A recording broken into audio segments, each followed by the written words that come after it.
Assalamualaikum warahmatullahi wabarakatuh. Perkenalkan, saya Hara Anggraini dengan NIM 33372100014. Di sini saya akan mempresentasikan proyek UAS Internet of Things atau IoT.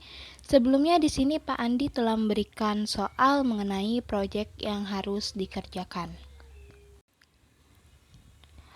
Soalnya yaitu membuat simulasi sistem IoT menggunakan Cisco Packet Tracker.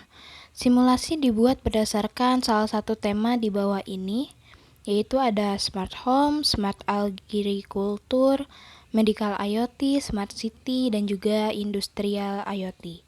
Sistem minimal harus memuat registration server, security, dan remote server. Tidak ada batasan, penggunaan device semakin kompleks semakin baik. Dan di sini saya mengambil tema yaitu Smart Home.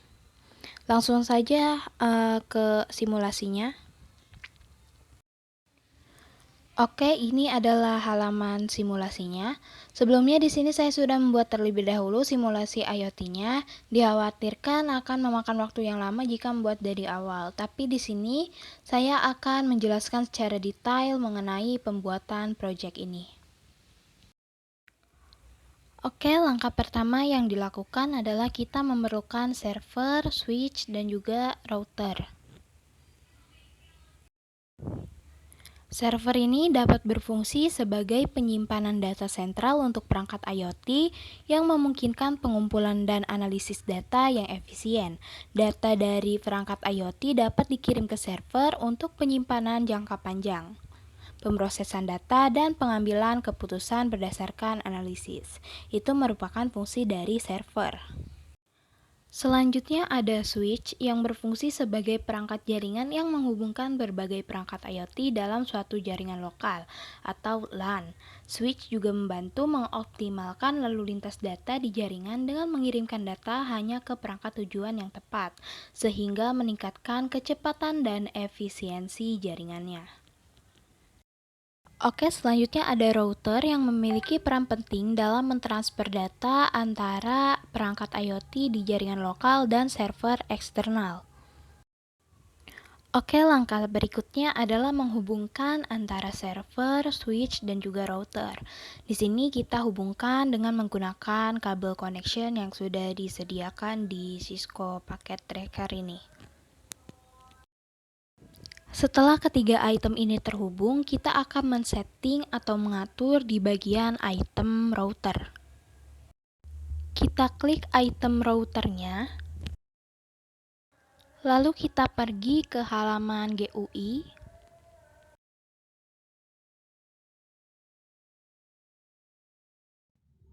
Di sini kita dapat melihat dan mengecek IP address-nya. Di sini dapat kita lihat IP address-nya yaitu 192.168.0.1 dan subnet mask-nya ini kita menggunakan default saja. Setelah itu kita close bagian router ini. Lalu kita pergi ke server. Kita pergi ke menu service. Setelah itu kita pilih opsi AAA. Lalu kita klik on pada bagian service-nya.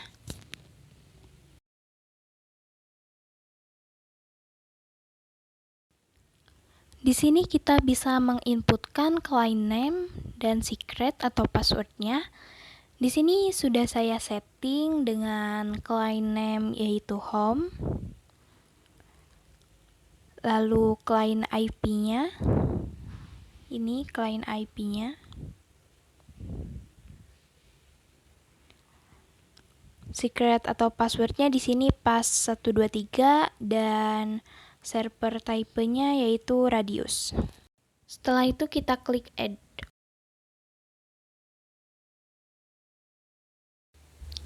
Lalu kita lihat di bawahnya.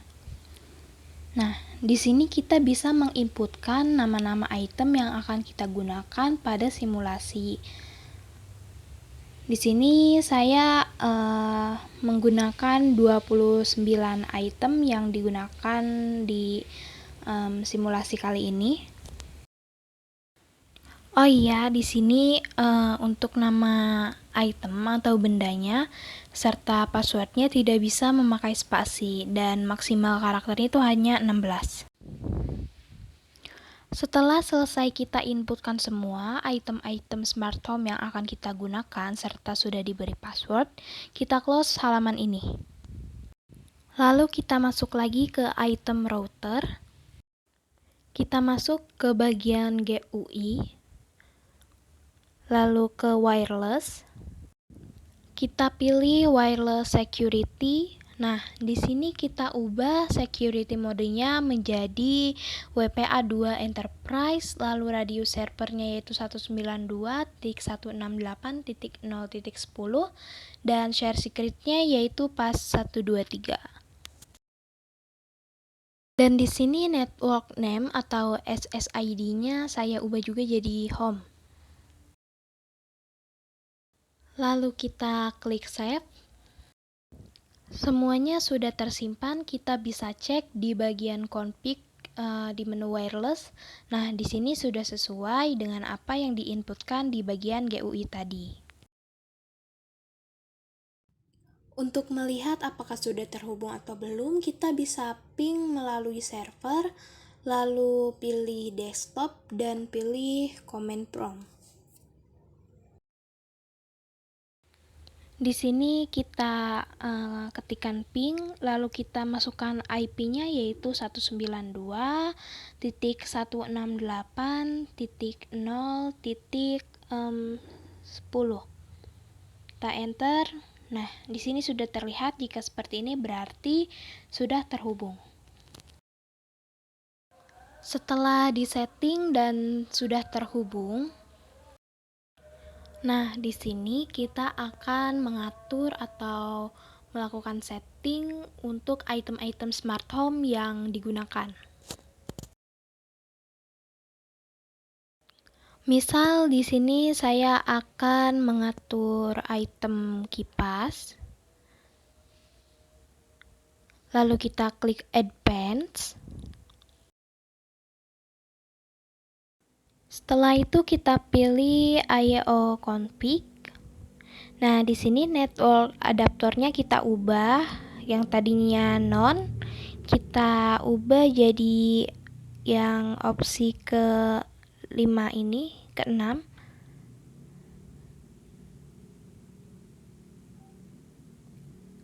Setelah itu kita pergi ke config, lalu kita ke wireless. Nah, SSID-nya kita ubah jadi home. Setelah itu authentication-nya WPA2. Di sini kita memasukkan user ID-nya yaitu yang sudah disetting di awal. Password-nya juga sama. Oke, setelah itu kita close, lalu kita lakukan pada item lainnya juga. Setelah semua perangkat smart home terhubung ke router, oke, setelah itu kita masuk lagi ke server, lalu kita pilih opsi service, lalu kita pilih opsi menu yaitu IoT.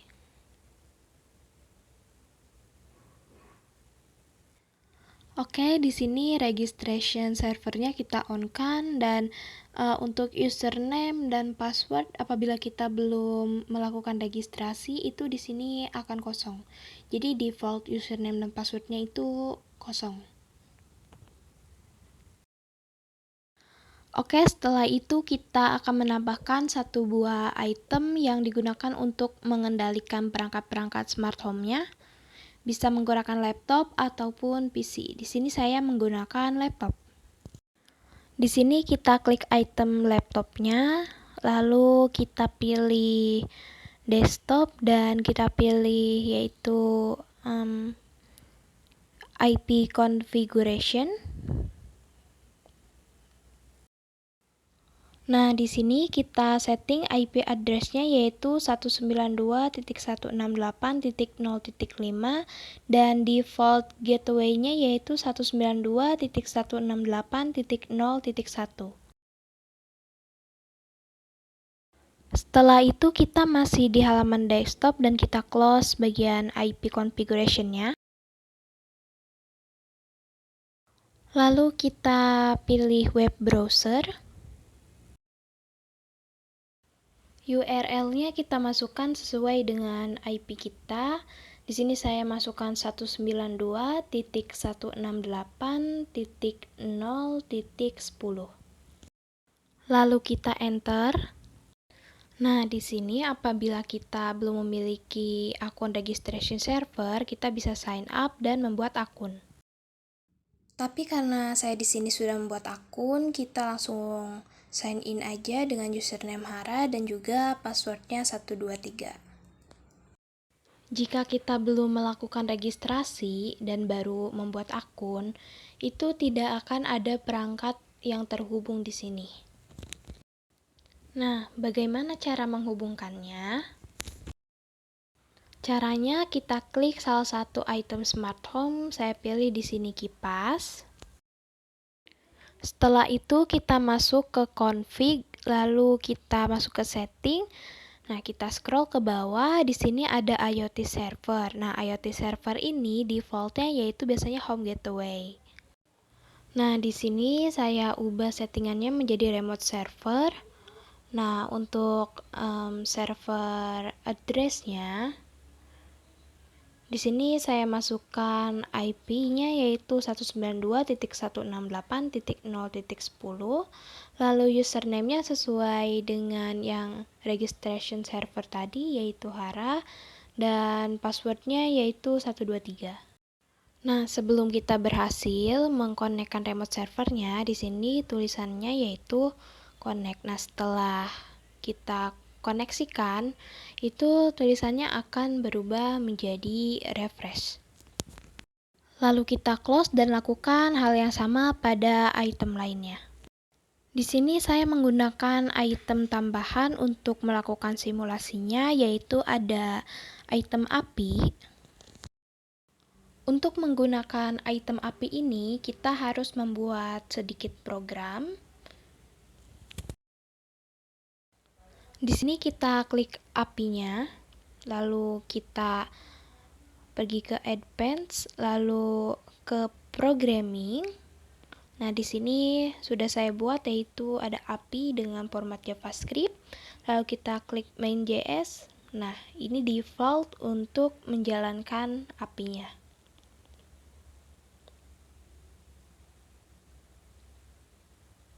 Setelah itu kita coba run. Nah, apabila tulisannya itu starting API JavaScript, nah itu berarti sudah berhasil. Kita close.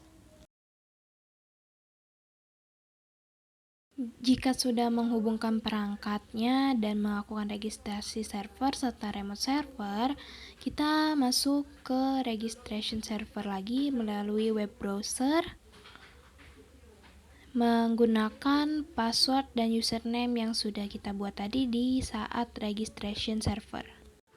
Setelah kita men-setting remote servernya untuk per item, di sini perangkatnya sudah masuk semua, dan di sini saya menggunakan beberapa sensor. Untuk penggunaan beberapa sensor, mungkin kita perlu untuk membuat pengkondisian.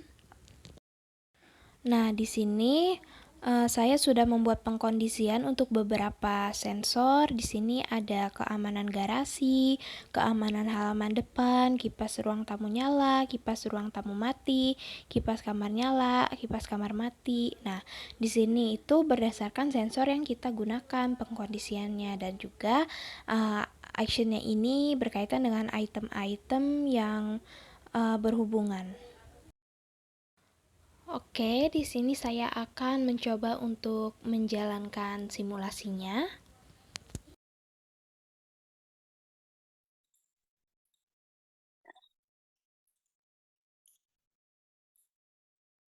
Untuk fire monitor, kita menggunakan ujian menggunakan api dengan cara mendekatkan api ke fire monitor.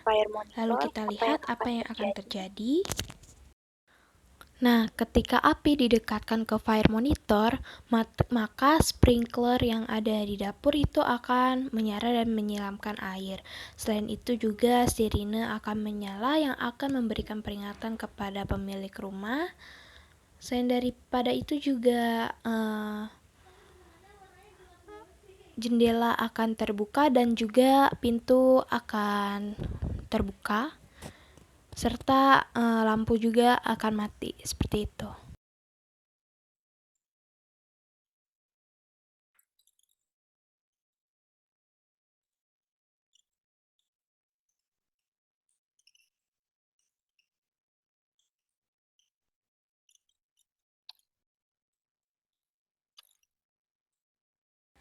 Jika di dapur tidak terdeteksi adanya api, maka fire sprinkler akan mati, sirene akan mati, dan juga jendela akan kembali tertutup, serta pintu juga.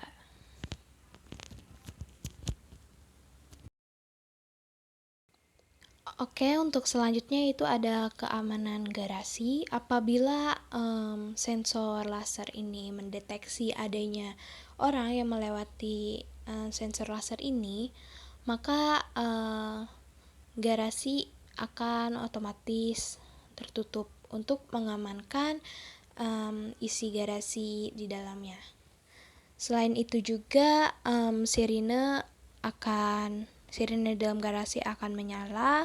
Selain sirine di dalam garasi juga ada sirine di dalam kamar dan juga di ruang monitor yang akan menyala.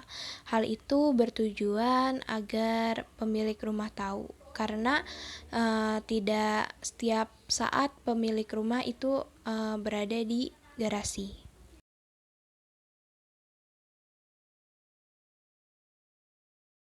Kegunaan sensor laser yang ada di halaman depan juga sama seperti yang ada di depan garasi untuk mengamankan. Selanjutnya di sini saya menggunakan termostat untuk mendeteksi suhu.